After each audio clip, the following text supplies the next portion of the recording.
Bien, sentémonos. Voy a ser práctico en la enseñanza. Esta foto, quiero que ustedes miren bien, miren la historia, por favor, les suplico que miren la historia. Voy a ser práctico. Dice que este es un testimonio de una niña llamada Hina Shazad. Tengo 13 años, tengo 3 hermanos y 4 hermanas. Los 3 estudiamos en la escuela FGA de Niagara Town. Soy estudiante de 3er grado. Mi madre trabaja en casas de familia limpiando y mis 2 hermanas mayores también hacen lo mismo. Mi hermano mayor es obrero y dejó sus estudios para trabajar. Mi padre padece cáncer en fase terminal y está en tratamiento en el hospital general. Vivimos en una situación muy difícil. La escuela paga todos nuestros gastos escolares. A todos mis hermanos nos apasiona la educación y quiero ser maestra después de estudiar. Quiero poder estudiar en la escuela de FGA para poder enseñar también a niños necesitados y con recursos como los de la escuela FGA y así iluminarles el futuro. Las palabras de una niña de 13 años. ¿Por qué traigo esta experiencia? Por gracia de Dios, el Señor nos permite hacer un trabajo misionero en Pakistán. Pakistán es un país altamente musulmán y radical. Y allí tenemos una pareja de misioneros nuestros de la iglesia. De allí salió una mujer llamada, una joven Jessica, universitaria, estudiando derecho, con su mochila revolucionaria, pero Dios la tomó como misionera. Se casa con un hombre llamado Ambrose. Y Dios los tiene allá. Ambrose es pakistaní y están allí haciendo un trabajo. ¿Saben qué consiste el trabajo misionero? Ellos administran 26 colegios. Los colegios no son como los nuestros latinos. El colegio es como un salón grande donde los niños tienen que estudiar en el piso. No tienen pupitres, no hay baños. Si un niño necesita un baño, necesita ir donde los vecinos. Y si un vecino viola a un niño, no es delito. Los niños están expuestos. Aglutinan en esos 26 colegios cerca de 2.900 niños. Ella es uno de esos 2.900 niños.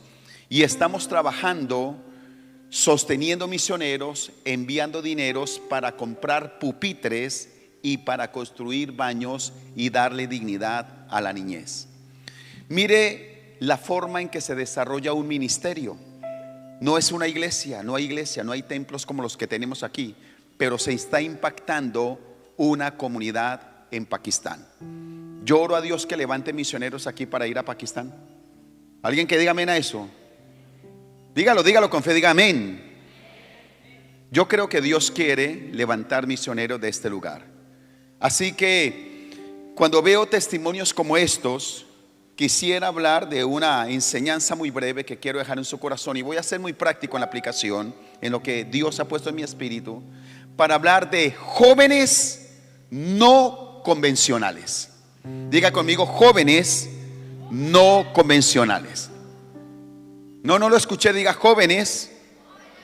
No, hasta que todos digamos, diga fuerte, jóvenes no convencionales.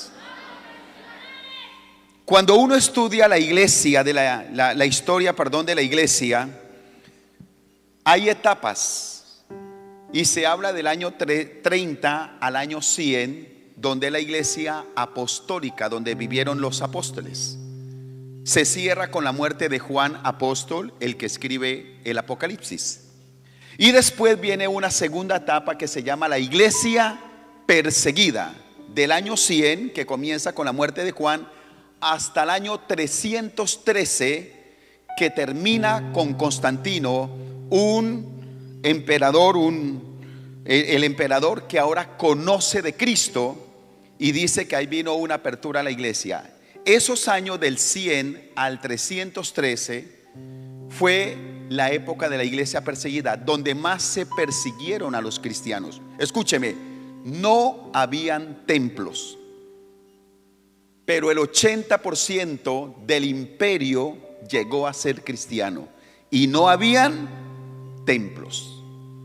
En el año 313 con Constantino cesó la persecución y ahora vinieron los privilegios para la iglesia. Por eso del año 303 al 476 se conoce como la iglesia imperial. Comienza con Constantino y termina con la caída del imperio romano. Y sabe, la iglesia empezó ya no a ser perseguida, sino a tener privilegios. Privilegios en reconocimiento a su liderazgo, privilegios económicos. Se empezaron a construir templos y cesó el crecimiento del cristianismo. Alguien dijo sabiamente esto: Satanás fue tan astuto que encerró a los cristianos en los templos. Qué interesante, ¿verdad? Encerró a los cristianos en los templos. Y gloria a Dios por los templos. Pero escúchenme, la misión más grande de la iglesia no es en el templo, es afuera.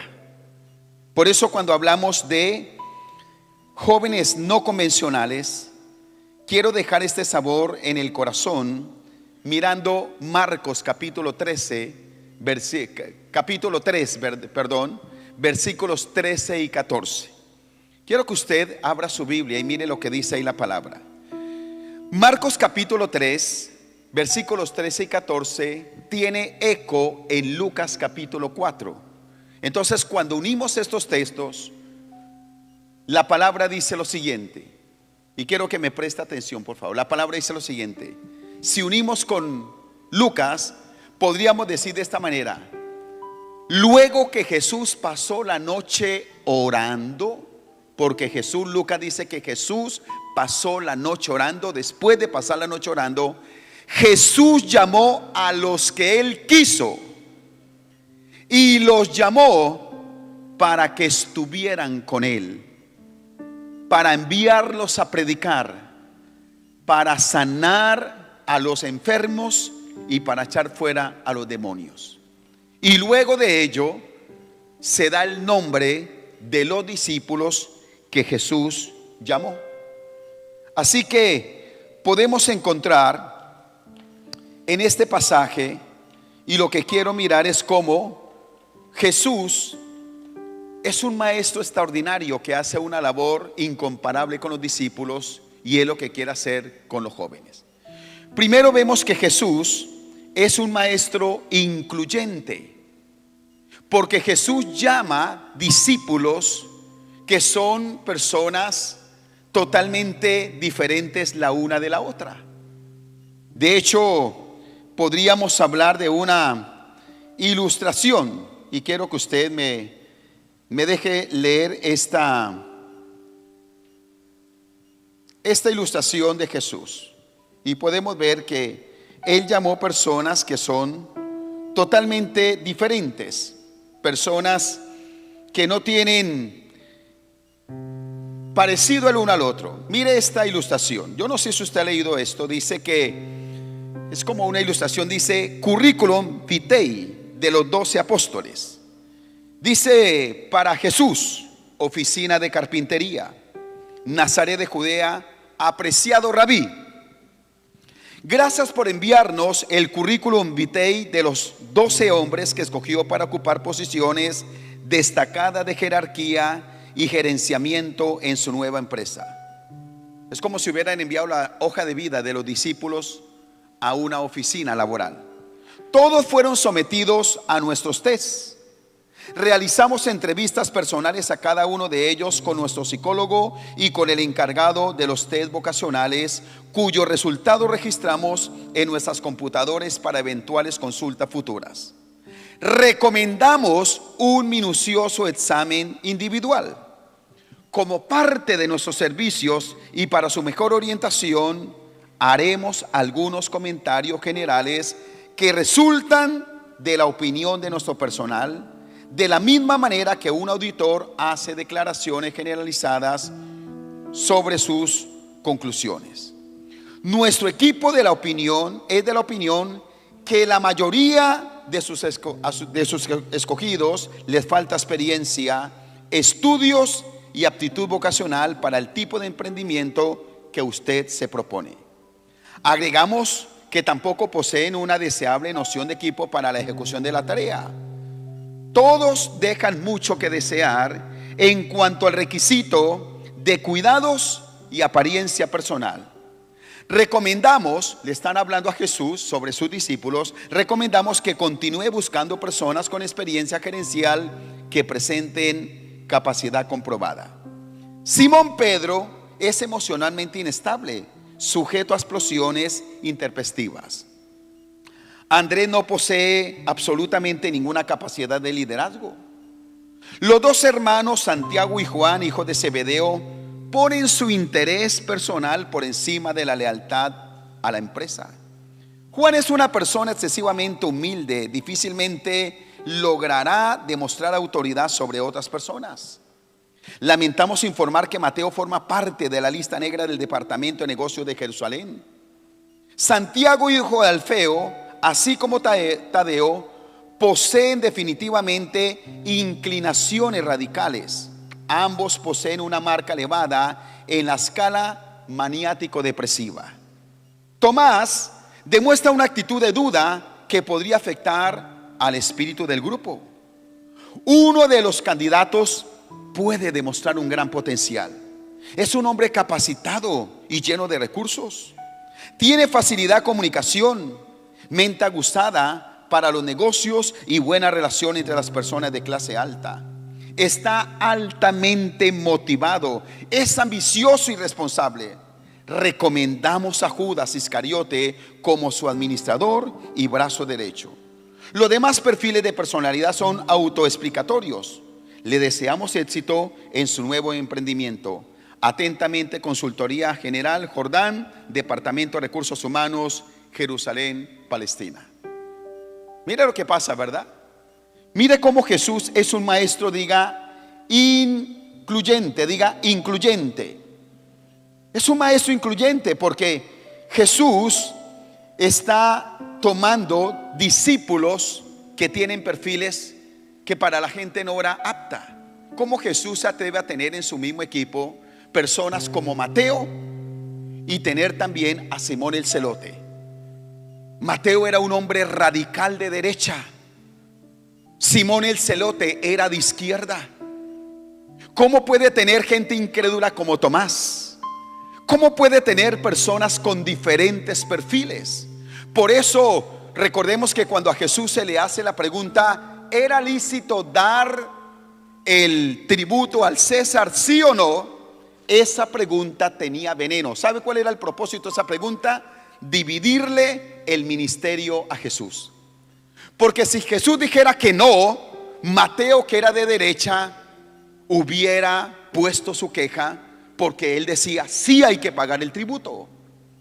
Y si hubiera dicho que sí, Simón el Celote, que estaba en contra del sistema romano, hubiera levantado su voz y quizás hubiera rebeldizado contra el proyecto del ministerio de Jesús. Entonces la pregunta quería dividir el ministerio de Jesús. Pero mire cómo Jesús es un maestro incluyente. Y ese maestro incluyente da lugar a que todo joven tenga lugar dentro de su ministerio.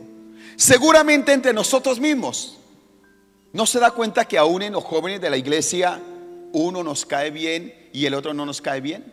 Y a veces hay hasta, decimos en Colombia, rosca. Yo no sé si aquí dicen lo mismo, pero grupos de amigos que a veces no se hablan con los otros jóvenes. Seguramente estamos aquí sentados y hay jóvenes de la misma iglesia que no le caen bien a usted, ¿sí o no? No nos caen bien, no nos gusta la forma de ser, no nos gusta su actitud. Pero aunque no nos guste la actitud, y usted puede encontrar en el ministerio, en la palabra del Señor, que muchas veces los discípulos peleaban, en medio del camino iban peleando, y Jesús tenía que arreglar los problemas entre los discípulos. Eso sucede también entre la juventud. Hay choques, hay peleas. A veces no nos gusta la forma de ser del otro, pero en el ministerio de Jesús hay lugar para todos los que estamos en este lugar. Y aún aquella persona que no nos cae bien es agradable y Dios tiene un lugar para él en su ministerio. Jesús es incluyente, diga incluyente. Entonces mire cómo el Señor lo hace. Así que necesitamos fortalecernos hacia adentro como juventud si realmente queremos impactar hacia afuera. Pero también Jesús, y como estoy siendo práctico, Jesús es un maestro influyente. Diga influyente. Quiero que miremos cómo Jesús es un maestro que rompe paradigmas. Los maestros de la época, los fariseos, los escribas, eran maestros en el templo y en las plazas, pero ellos no tocaban los caminos, no tocaban las calles donde había la gente leprosa. Y encontramos, por ejemplo, cuando el Señor sana al ciego Bartimeo. ¿Recuerda usted que Jesús iba por una calle y un ciego comienza a clamar diciendo: Jesús, hijo de David, ten misericordia de mí? Él comienza a clamar. ¿Sabe por qué ese ciego clamaba a Jesús? Porque ese ciego estaba, escúcheme esto, tirado en la misma calle. Por favor, présteme atención. Estaba en la misma calle que 1000 años antes David, cuando estaba conquistando la ciudad de Jebús, la ciudad de Jerusalén, David pasó por esa calle. Y los jebuseos le dijeron que no iba a conquistar la ciudad. ¿Y sabe qué mandó a hacer David? Mandó matar a todos los ciegos, a los cojos, a los enfermos que estaban en esa calle. Así que cuando el ciego Bartimeo escucha que ya no es David, sino que el hijo de David está pasando por esa misma calle, ¿qué cree que pensaba ese ciego? Si David hace 1000 años mató a todos los ciegos y los cojos, y ahora el hijo de David está pasando por aquí, me espera la misma suerte que ellos. Cuando él está clamando: ten misericordia de mí, es: no me mates, no hagas lo mismo que hizo David con la gente. Así que el Señor vino para sanar y liberar esa región de una maldición de 1000 años antes. Porque Jesús es influyente. Fue donde los maestros no querían ir. Tocó al leproso, levantó a la prostituta, se identificó con la mujer adúltera, porque él desarrolló un ministerio no convencional. ¿Y qué decir de la manera que escoge precisamente a los discípulos? ¿Sabía usted que los maestros, porque el contexto en que Jesús desarrolla el ministerio es un contexto donde hay un gobierno romano, una cultura griega y una religión judía? Y la cultura griega decía que habían muchos maestros, se caracterizó por los filósofos: Sócrates, Platón, Aristóteles, Plutarco y muchos más. Y el concepto que había es que el discípulo buscaba al maestro. Y aún para pertenecer a una escuela de pensamiento de alguno de aquellos filósofos, se tenían que pagar altas sumas de dinero. Pero mire lo que dice el texto. Dice que Jesús llamó a los que él quiso. No fuimos nosotros los que buscamos al Señor.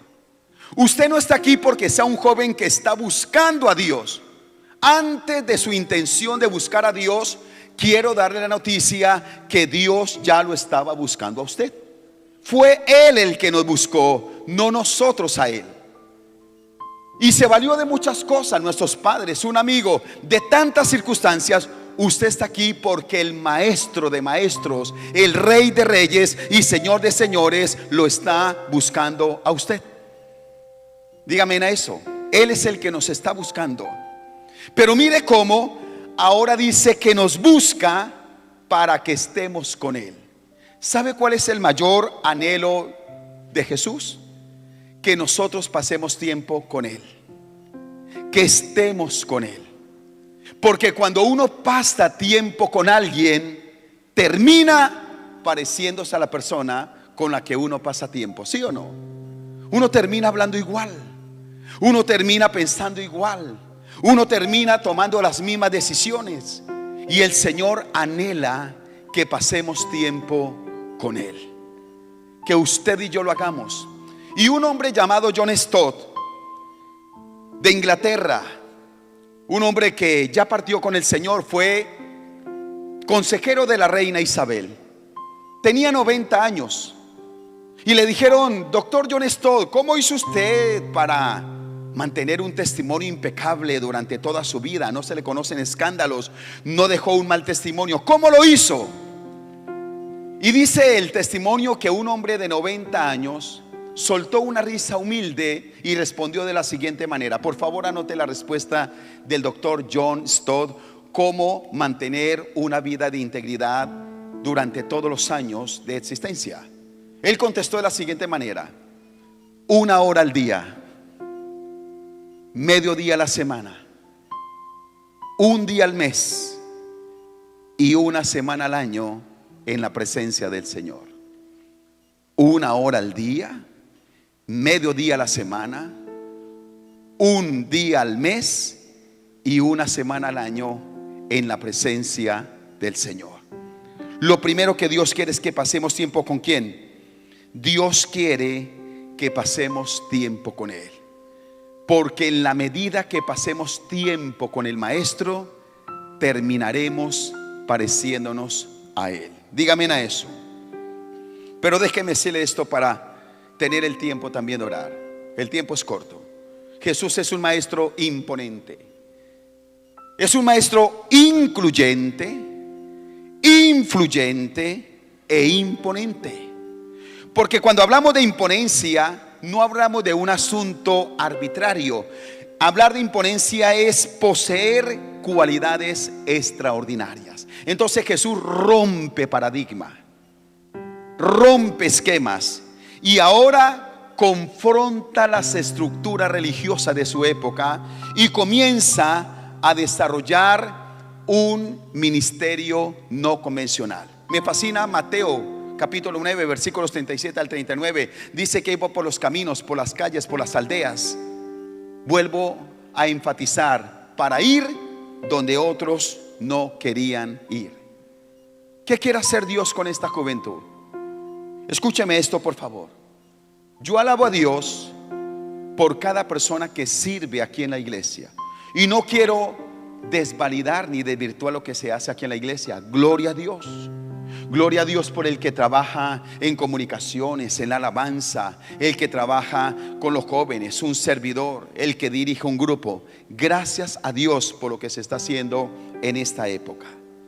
Pero déjeme decir lo siguiente: Dios, con urgencia, para este tiempo, está levantando jóvenes y ministerios no convencionales. Diga: no convencionales. Gloria a Dios por lo que sucede aquí en el templo.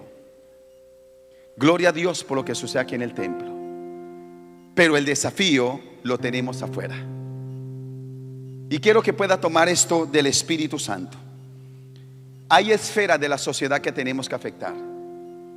Por ejemplo, la familia es una esfera de la sociedad. La religión es una esfera de la sociedad. La educación. Le hablé de estos colegios. Ganamos un joven para Cristo, un muchacho de tierna edad, hijo espiritual de su servidor. Y el Señor lo toma, lo capacita y lo lleva a Argentina, otro misionero que tenemos en Argentina. ¿Sabe qué está haciendo este joven? Está trabajando en las universidades de Argentina. Hoy, yo no sé si alguien aquí ha ido a Argentina. Empezó siendo un discípulo en una universidad y hoy, por la misericordia de Dios, está liderando el trabajo evangelístico en todas las universidades del Gran Buenos Aires, y ya se está yendo a Córdoba, a Rosario y a otras ciudades de Argentina. Ministerios fuera de la iglesia. ¿Cuántas veces decimos: es que en la iglesia no dejan trabajar, es que no me dan oportunidad? ¿Quién dijo que no hay oportunidad para servir cuando afuera nos espera un mundo lleno de necesidad? Mire, déjeme decirle otras esferas: la economía, el gobierno. Anoche el pastor dijo algo. Yo venía hablando de eso también desde el aeropuerto con los hermanos que me traían. Yo estoy plenamente convencido que Dios quiere levantar gobernantes llenos del poder del Espíritu de Dios. Dígame a eso. Y la iglesia no está llamada a ser política ni prestar los púlpitos para el populismo, pero la iglesia sí debe extender puentes entre la iglesia y el gobierno. El deporte. Yo sueño que en Perú salgan deportistas que vayan a los Juegos Panamericanos, que vayan a los Juegos Olímpicos, jóvenes que fueron formados en la iglesia, llenos del Espíritu Santo de Dios. No lo vi convencido, pero yo sí lo creo. Aunque usted no lo crea, yo sí lo creo, y estoy clamando eso por Colombia y también por este país. Nuestro hijo estuvo en una liga profesional de atletismo y encontró lo siguiente. Escúcheme, que muchos de los atletas profesionales fueron cristianos. Muchos de los atletas estuvieron en la iglesia, pero como a veces tenían que entrenar un domingo o tenían una competencia un domingo, ¿sabe qué escucharon de sus pastores? No, eso es del diablo, usted no puede hacer ese deporte porque eso es del diablo, usted tiene que venir, eso lo está apartando el Señor. ¿Será que podemos tener la visión de pastorear los deportistas de este país? No sé si me estoy haciendo entender en eso. ¿Cómo debemos levantar y tener puentes y poder comprender que no hay temas vetados para la palabra de Dios? La iglesia está llamada a incursionar en la familia, en la religión, en la educación, en el gobierno, en la salud, en el arte, en el deporte, en las comunicaciones. Y yo creo y profetizo por esta palabra, que es la palabra de Dios, que Dios va a levantar esta juventud. Esto es como un batallón militar donde nos estamos capacitando, pero la esencia de un militar no es quedarse en el batallón capacitándose, sino que se capacita en el batallón para luego ir y enfrentar la guerra. Y yo creo que Dios nos está capacitando en este lugar para llevarnos a impactar las esferas de la sociedad. Dígame a eso. Estoy mirando el reloj en el tiempo que tengo. Mire lo interesante. Mire lo interesante. Estuve en una universidad de Estados Unidos. Estamos haciendo unos convenios con una universidad de Estados Unidos. Y me encontré con algo interesante, porque siempre que hablamos de misiones, hablamos del mundo musulmán, de África, de ir a las comunidades indígenas, y todo eso es válido. Pero me llamó la atención dos clases de misioneros. Uno de ellos, un joven que en esa universidad me dijo: yo soy misionero, pero soy un misionero que Dios levantó para la comunidad LGTBIQ. Y eso me rompió a mí el cerebro. ¿Cuándo hemos pensado que Dios levante misioneros para esas comunidades? ¿Qué es lo que hacemos nosotros? Uy, sangre de Cristo, eso es el diablo, ese homosexual, esa lesbiana, eso es del infierno. Rechazamos, pero no amamos. Yo no le estoy llamando a que usted acepte ese pecado, porque tampoco lo acepto.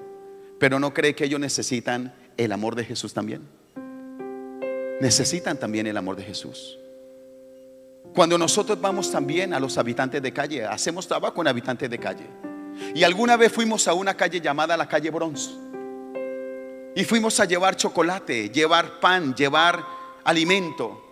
Y yo estaba ordenando a todos los habitantes de la calle en una condición difícil. Y un habitante de la calle me dijo lo siguiente, me dijo, es una palabra de Colombia, parcero. No sé si usted la ha escuchado. Me dice: hoy venga, parcerito, ¿ustedes de qué iglesia son? Y le digo: nosotros somos de Asamblea de Dios. Y me dice: uy, entonces sí son de buena doctrina.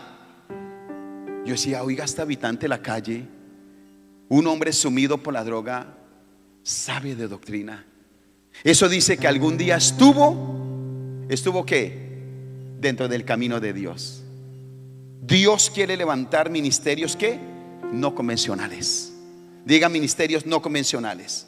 Y voy a dejar ahí para poder orar rápidamente y decir lo siguiente. Mire lo que dice la UNESCO en un documento titulado Finalidades de la Educación. Dice: pues el ser humano en el que se debe soñar es el ser humano que se debe ayudar, sostener, acompañar. El ser humano que sufre. Y el ser humano sufre en el mundo atrozmente. el hambriento, el sediento, el prisionero, el cautivo de los campos de concentración, el torturado, el obrero envilecido, la mujer degradada, el desocupado que se deprime, el disminuido que gime, el solitario que clama, el desesperado que se ahoga. Voy a terminar diciendo lo siguiente, ya apagué el iPad. En Colombia tenemos guerrillas, y hacia los años 90 una guerrilla fuerte llamada la FARC se levantó e hizo un reclamo hacia la iglesia cristiana. ¿Sabe cuál fue el reclamo? ¿Por qué ustedes como iglesia social, como iglesia cristiana, perdón, no hacen obra social? ¿Por qué se quedan en los templos y no contribuyen al desarrollo de la sociedad? ¿No cree que son reclamos? ¿No cree que son desafíos? Como lo que sucedió en Argentina en medio de la guerra de las Malvinas y la dictadura. Y la iglesia guardó silencio. Y hasta el día de hoy la sociedad argentina le reclama a la iglesia cristiana: ¿por qué guardaron silencio frente a las grandes crisis del país? Yo quiero que se coloque en pie rápidamente y le voy a suplicar que me regale. Tengo 3 minutos, me dieron hasta las 12:50. Tengo 3 minutos y quiero hacer rápidamente un llamado. Yo quiero orar por aquellos jóvenes que tienen inquietudes no comprendidas en cuanto al servicio para Dios. Usted dice: sí, yo estoy en la iglesia, pero yo tengo un impacto tengo una carga por un área de la sociedad y no sé cómo influir, pero me llama la atención esto, me llama la atención lo otro. Tiene la inquietud de poder impactar algún área de la sociedad. Tal vez usted hasta ha soñado ser político, un gran deportista, y Dios quiere levantarlo a usted como un joven no convencional para impactar en lugares donde otros no han ido a impactar. Cierre sus ojos. Y usted que tiene esa inquietud por algún área, bien, gracias. Si alguien tiene inquietud por algún área de la sociedad, yo quiero que usted venga aquí adelante. Dolor por las prostitutas, por los homosexuales, dolor por los habitantes de calle, por drogadictos. Nuestro hijo en Estados Unidos acaba de comprar una bicicleta. Está impactando los muchachos que van a hacer cross. Y yo creo que Dios va a levantar una juventud que va a impactar. Usted dice: yo no sé, yo sí estoy en la iglesia, gloria a Dios, pero tengo inquietud por gente de afuera. Yo he estado con gente que mete droga, con gente que es vulgar, y eso no me asusta. Déjeme decirle esto ahí donde usted está. Un joven, un hombre grosero, no cuadraba en la iglesia para nada. Escúchame ahí con los ojos cerrados. Un día me dijo: Santiago, yo me quiero bautizar. Pues yo no quiero ir a estos encuentros ni esas cosas de iglesia, pero me quiero bautizar. Y yo le seguí la cuerda y fui y lo bauticé. Y cuando lo iba a bautizar le dije: bueno, pero usted ¿por qué se quiere bautizar? Si no hizo curso, no hizo nada. Dijo: porque lo observé a usted durante 7 años y su testimonio me convenció. Escúcheme, Dios quiere usar a usted en algunos escenarios que no son comunes. ¿Alguien quiere levantar la mano y decir hacia qué área de la sociedad tiene inquietud? Alguien que me diga. Fuerte. Abuso sexual, correcto. ¿Están qué? Están con depresión. Bien, ¿alguien más? Niños abandonados.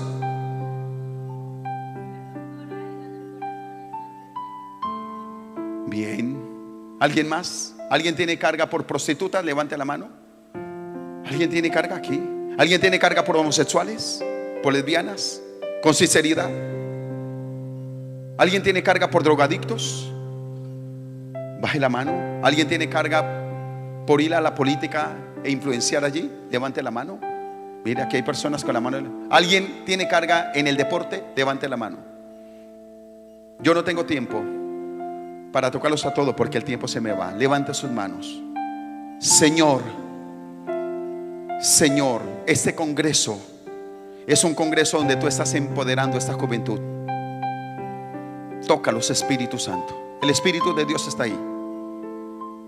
Tú estás confirmando el llamado a esos escenarios no convencionales, donde está el leproso, la prostituta, donde está el samaritano, donde está, y estoy tomando ejemplos bíblicos, donde está el paralítico. ¿Cuántos paralíticos están allá? Su fe está paralizada. Señor, toca, Dios, levanta hombres y mujeres que impacten a homosexuales, a lesbianas.